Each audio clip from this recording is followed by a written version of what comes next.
Reasoning की question 6 question देखने वाले हैं, आकृतियों को गिनना। तो आइए स्टार्ट करते हैं क्वेश्चन नंबर 1। तो इस क्वेश्चन को देखते हैं। इसमें पूछा वर्गों की संख्या कितनी है। तो ये वर्ग है, तो इसमें वर्गों की संख्या पूछ रहा है। तो हमें ये ट्रिक से सोल्व करने के लिए नंबरिंग करते हैं इसमें। तो यहाँ पे 1 2 3, इधर भी 1 2 3। तो हम इनको फिर इनसे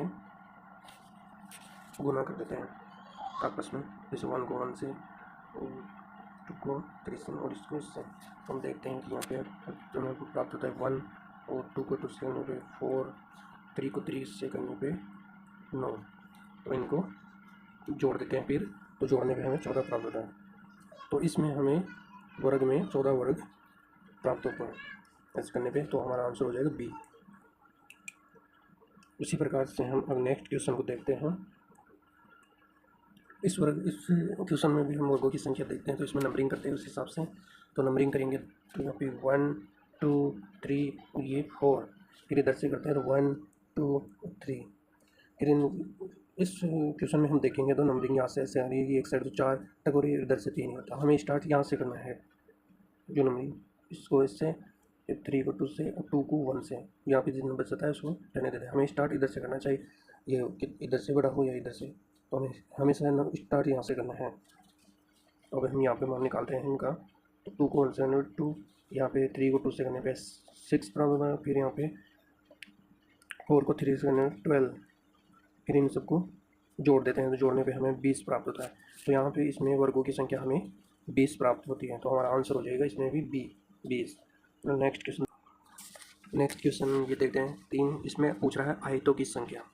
आयतों की संख्या हम देखेंगे। आयतों की संख्या के लिए हमें क्या करना होता है कि इनमें नंबरिंग देते हैं 1 2 3, और इस तरफ भी देंगे तो 1 और 2।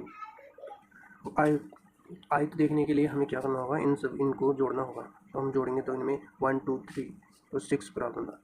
फिर इस प्रकार हम इधर भी देखेंगे तो 1 और 2, इनमें क्या जोड़ेंगे इनको तो 6 प्राप्त। इधर भी हम जोड़ेंगे तो 1 और 2 3 प्राप्त होता है।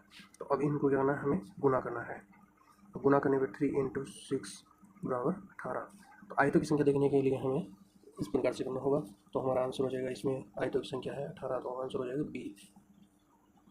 तो नेक्स्ट क्वेश्चन देखते हैं, क्वेश्चन नंबर 4। तो इसमें पूछ रहा है हमें त्रिभुजों की संख्या।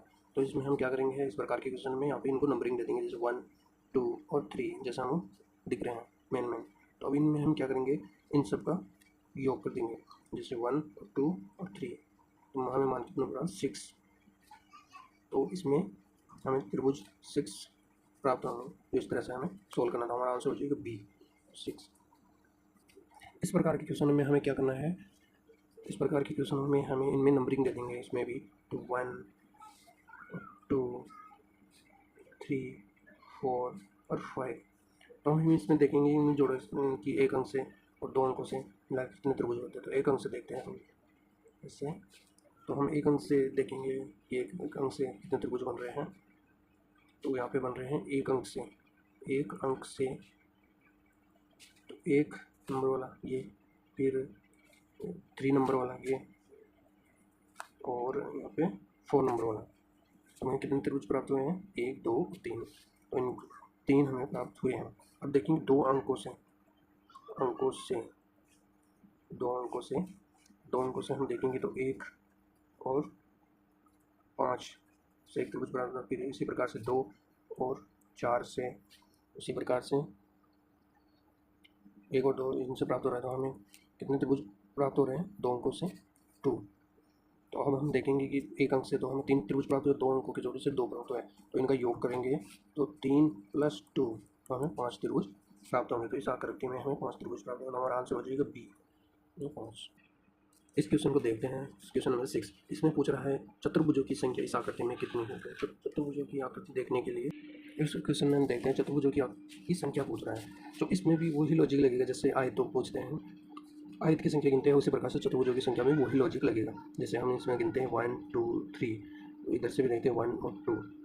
तो इनका योग करते हैं, इनका इधर से योग करेंगे तो 6 प्राप्त होगा। जैसे इधर का योग देखेंगे तो 3 प्राप्त होगा। तो इन दोनों को फिर इंटू कर देंगे, तो हमें वो संख्या प्राप्त 3 × 6 = 18। तो यहाँ पे हमें चतुर्भुजों की संख्या कितनी 18 प्राप्त होगी।